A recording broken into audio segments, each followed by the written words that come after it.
Come vi avevo detto, mi sarei fatto aiutare per la gara di Donington in Inghilterra, posto nel quale non sono mai stato, e comunque servirebbe anche per altre gare, perché quando ci sono personaggi di un certo spessore come certo livello, Claudio Shorts, ovvero Claudio Corti, spero che per tutti quelli che guardano non abbia bisogno di presentazioni, comunque senza stare a fare l'elenco di tutto quello che... di presentazioni c'è Wikipedia al massimo. Esatto.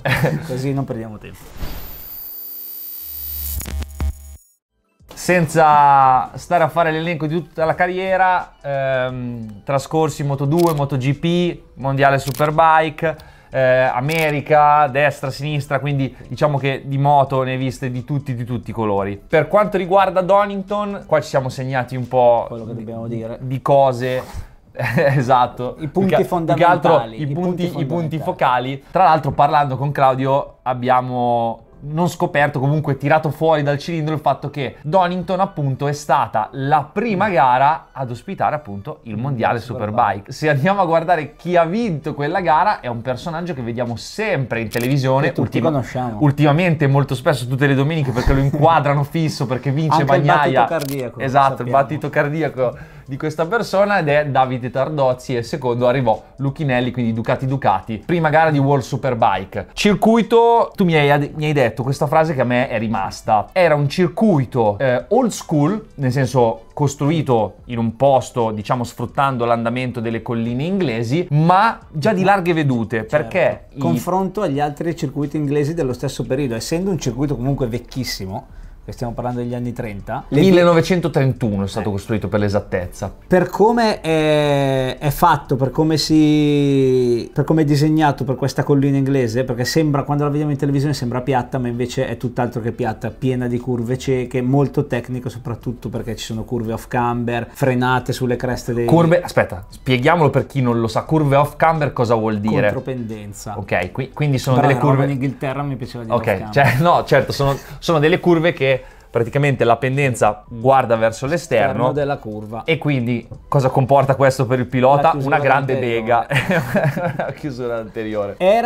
Cioè, come ti ho detto prima, anche io l'ho scoperto stasera che è stato costruito negli anni 30 e ci sono rimasto piacevolmente colpito, perché mi sembra un circuito degli ultimi anni, vie di fuga grandissime, bei curvoni, comunque è una pista velocissima. Secondo me, non abbiamo guardato le medie, ma la media secondo me è altissima. Io ho corso sia nella versione corta che nella versione lunga, avendo fatto il BSB, che comunque adesso nella configurazione World Superbike sono 4000 metri circa, 4020 qualcosa, ma secondo me sono le ultime due curve che ammazzano la velocità media del circuito, perché certo il tornantino, i due tornantini, chiaro, adesso non mi ricordo, la Crave Corn, non mi ricordo come si chiamano le due curve, ma fino a lì si va veramente sempre a manetta. Sì, chiaro, soprattutto il primo settore, destra, sinistra, destra, quando si risale, no, è una pista bellissima, velocissima. Te l'ho detto, ci sono rimasto che sia una pista così vecchia, perché non sembra affatto una pista così datata. E tra l'altro mai detto che nel tempo poi sono state applicate appunto queste modifiche proprio per rallentare questa pista, perché nella configurazione originale,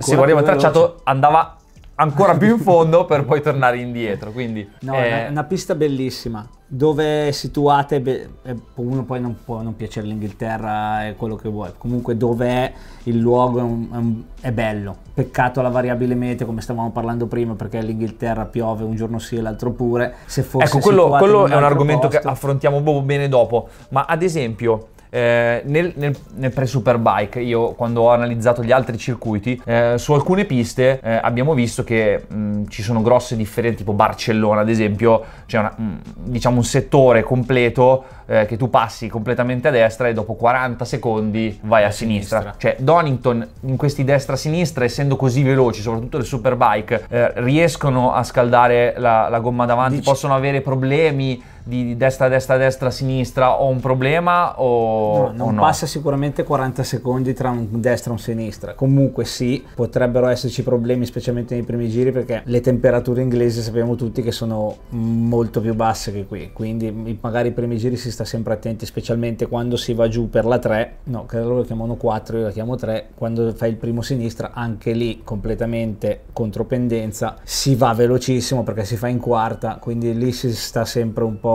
sul chi va là. Però d'altronde ormai abbiamo visto che le scelte delle gomme sono sempre quelle, davanti Chiaro. e dietro ce n'è una, e quindi Tra l'altro la gara sarà a luglio, quindi questa settimana, ma è un luglio inglese. è un luglio inglese, quindi il meteo che noi abbiamo qua, noi qua moriamo di caldo, 30 gradi, arie condizionate che volano, e anche se quest'anno è stato un po' particolare per tutti, però comunque in Inghilterra non fa la temperatura che abbiamo noi, e come tutte le piste inglesi, comunque l'Inghilterra in generale è un posto molto piovoso. Tu che ci hai corso più e più anni, e tra l'altro mi hai raccontato volte. che ci hai dato anche qualche martellata. Qualche bella facciata. Esatto, l'asfalto è di buona qualità, è una pista bucata. Assolutamente l'asfalto di buona qualità. Il problema che si è sempre risaputo deriva dal fatto che la pista confina con l'aeroporto di Castle Donington, che adesso si chiama East Midland, e quindi quando piove purtroppo viene reso scivoloso dal cherosene che lasciano gli aeroplani quando partono. Comunque la combustione dell'aeroplano che passa sopra la pista, la scia che lascia, e la pista è scivolosissima quando piove. Quindi, ma è anche sull'asciutto o solo sul bagnato? No, sul bagnato in particolare. Questa cosa... Sull'asciutto devo dire che non si è mai avuti problemi di grip, e non penso abbiano riasfaltato. Mi sembra che l'ultima volta che avevano riasfaltato era quando volevano fare la Formula 1. Nel 2019 era già stato rifatto dei pezzi di asfalto, l'ultima volta che ci ho corso nel BSB, andare su per la 6 e la 7, che veramente vicino al cordolo era un disastro, lì avevano riasfaltato. Prima dell'ultima curva che era piena di buche avevano riasfaltato, quindi generalmente non c'è buche. Sicuramente la S dopo il rettilineo del vecchio Ponte Dunlop, lì sarà come fare motocross, perché avete visto che tagliano destra e sinistra sul cordolo, però la pista è in ottime condizioni. E poi come layout abbiamo una prima parte mega veloce, spettacolare, ok, e poi arriviamo in un ultimo settore dove abbiamo due tornantini molto stretti, però tu lo sai bene, comunque quando ci sono delle gare di bagarre, cioè arriviamo comunque in una parte veloce dove magari in ultimo giro è anche magari difficile passare, a meno che non fai una bella manovra, qualcuno fa un errore, poi arriviamo alle ultime due curve e lì ci si ammazza. Tu cioè, come vedi questa cosa a Donington, No, vabbè, che vedendo la Superbike moderna? È sempre stato bello di Donington le ultime due curve. Le gare si sono sempre giocate lì. Mi ricordo un Aga Biaggi, mi sembra. Sì, un Aga Biaggi, che Biaggi aveva sbagliato di quel niente l'ultima curva, gli era entrata l'ultima curva. Che poi praticamente lì è un po' particolare perché tu freni probabilmente un po' in io non sono mai stato, però sale tantissimo. Tra il penultimo tornantino che fai a destra, la pista sale, e devi frenare nel momento che spiana per fare il tornantino a sinistra, e quindi lì è un attimo perdere un attimo il posteriore. E mi ricordo quell'episodio lì di Biaggi che aveva fatto un mezzo niente, è andato a largo 50 cm, Aga se l'era sturato. Quindi cioè Toprak, quello è un posto che potrebbe sfruttare bene per buttarsi dentro con la moto. Per come l'ho visto guidare ultimamente, l'abbiamo visto tutti guidare a Misano, Toprak, sì, il curvone. Io mi immagino già andare in giù e in su dalla 3, dalla 6, tutto di traverso, quindi secondo me è una pista dove lui potrebbe fare veramente la differenza. È anche vero che la guida pulita potrebbe pagare a Donington nel consumo della gomma, specialmente. Okay. Perché tutti questi curvoni in accelerazione, tu non ci sei mai stato, ma comunque tutta la prima parte esci dalla 1 e tutto in accelerazione in curva, vai a sinistra e tutto in accelerazione in curva a sinistra. Il vecchio di Old Hairpin si chiama sotto la destra, ancora sei tutto in accelerazione, è un consumo gomma unico la pista. Ok. Quindi secondo me uno stile che può avere Bautista lì potrebbe pagare sulla lunga distanza. Okay. È anche vero che negli ultimi due tornantini, per come tutti abbiamo visto guardare Toprak nell'ultimo periodo, sì, in un corpo a corpo potrebbe guadagnare secondi, non decimi. Ok. Per come la mette lui di traverso.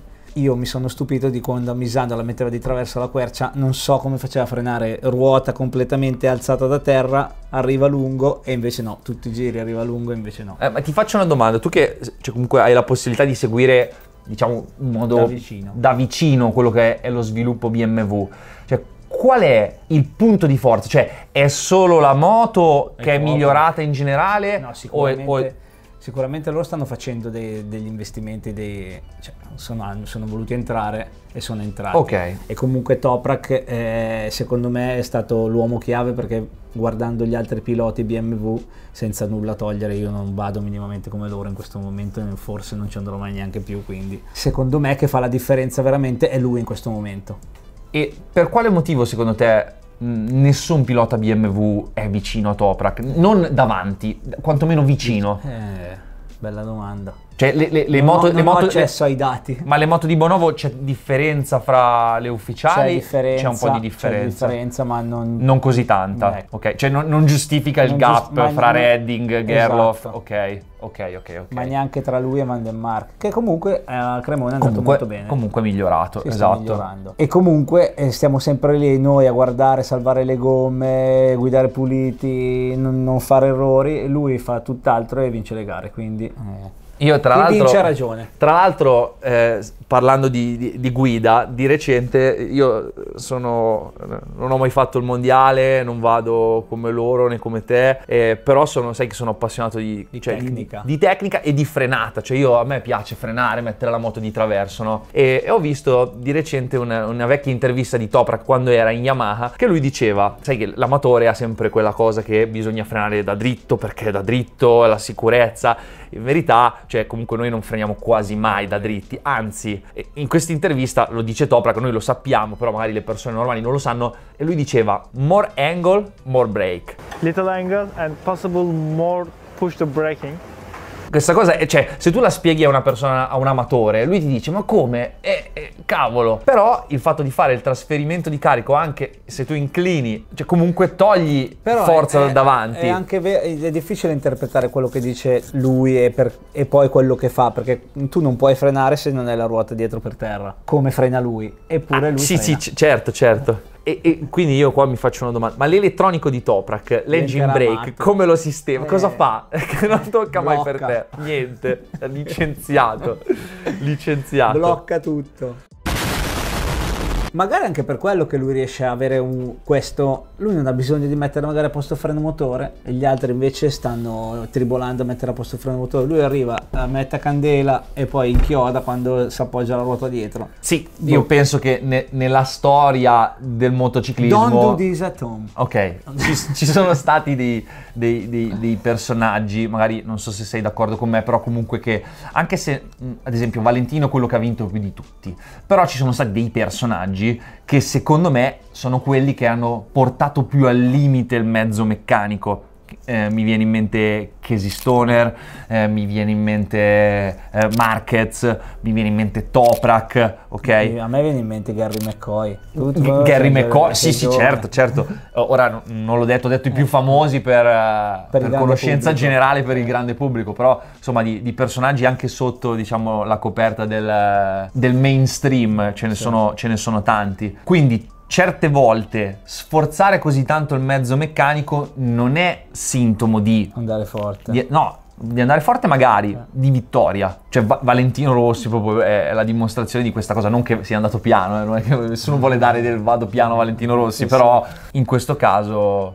Ma anche Stoner, quando faceva quelle cose con quella Ducati, era solo lui che le faceva e lui vinceva e gli altri no. È quello che si sta rivedendo un po' adesso con le BMW. Lì, fortunatamente, ancora nel mondo delle moto il pilota fa una grande differenza. Che magari uno creda che non sia così, ma in realtà è ancora così. Quindi anche il personaggio all'interno del box... Anche il carisma che porta dentro, l'ambiente, cioè fa tanto, fa tantissimo. Quindi... anche se tu sei forte, se arrivi e ti poni da spaccone, comunque il team lo capisce, cioè comunque non crei un bell'ambiente all'interno del box. Ma basta guardare anche quello che ha fatto Espargarò a Leix questi anni con la Aprilia, è il capitano, lui ha trascinato tutta la squadra e comunque sono arrivati loro. Sì, dai motivazione penso esatto. alla squadra, cioè tutti, anche l'ultimo che avvita il tappino della gomma ha voglia di lavorare per qualcosa. E si vede anche, Sì. magari si vede di più nei team privati che nei team ufficiali, la roba di famiglia, Certo, però è vero. Comunque se io penso che il nostro è uno sport dove la testa alla fine scendi in campo da solo, però se non c'hai quelle 20 persone dietro, tu in campo non ci vai. Esatto, però quanto fa la testa nel nostro sport? Tantissimo. Certo, ma come tutti gli sport è sempre l'80%, ma in qualsiasi cosa penso sia la testa l'80%. Quindi con la testa noi adesso aspetteremo il weekend, vediamo che cosa ci riserverà Io spero belle gare e spero anche un po' d'acqua, perché non abbiamo visto tante gare bagnate. Tra l'altro non abbiamo detto, ma è una cosa che comunque abbiamo guardato come tutti gli appassionati di moto, il magico giro diventato mega famoso di Chionari ad Donington, ok? Io c'ero e l'ho visto dai box quel giorno e me lo sono goduto tutto. Che c'era forse ancora Vignando a commentare la Superbike. Ok, che non so chi sia, però... Mi sembra di sì. No, ancora, era venuto dopo Gio Di Pillo. Mi sembra che era Vignando, eravamo lì nel box e mi sono goduto quel giro lì, dicevo mamma mia, domani devo fare così anche io, infatti l'ho fatto la prima curva. Quindi speriamo che non ci siano troppi danni. Grazie Claudio per essere venuto a portare e godete della Superbike, un po' di esperienza in questo format e iscrivetevi al canale e ci vediamo con il post Superbike dopo la gara. Ciao! Il post round. Post round.